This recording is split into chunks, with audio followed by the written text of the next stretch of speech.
भारताच्या सर्वोच्च न्यायालयाने एका कुटुंबाला त्याच्या मुलाला इच्छामरणाची परवानगी दिली। त्या मुलाचे नाव आहे हरीश राणा। तो पंजाबच्या विद्यापीठात बीटेक शिकत होता। 20 ऑगस्ट 2013 रोजी त्याच्या पेईंग गेस्ट हॉस्टेलच्या 4थ्या मजल्यावरून तो खाली पडला। त्याच्या मेंदूला मोठी दुखापत झाली। तो परमनंट व्हिजिटेटिव्ह स्टेटमध्ये गेला, म्हणजे मेंदूपासून शरीरापर्यंत सिग्नल जात नाहीत। डॉक्टरांनी सांगितले की तो पुन्हा कधीही बरा होणार नाही।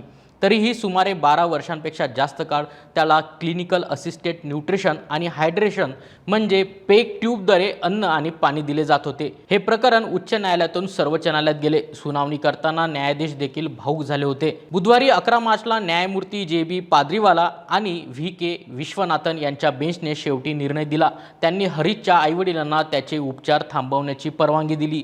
ही भारताच्या कायद्याच्या इतिहासातील पहिली वेळ आहे की कोर्टाने थेट निष्क्रिय इच्छामरणाची परवानगी दिली।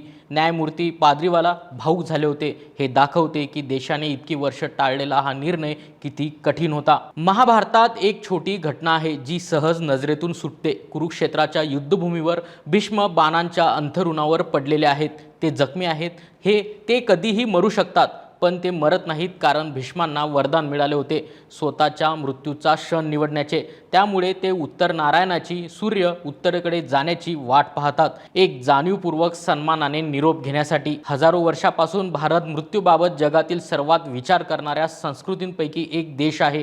पण 2026 मध्ये एका कुटुंबाला सर्वोच्च न्यायालयापर्यंत जाऊन इच्छामरणाचा अधिकार मागवावा लागतो। कायद्याची कथा देखील दुःखावर आधारित आहे। भारतात इच्छामरणाच्या कायद्याची कहाणी हरीश राणापासून सुरू होत नाही,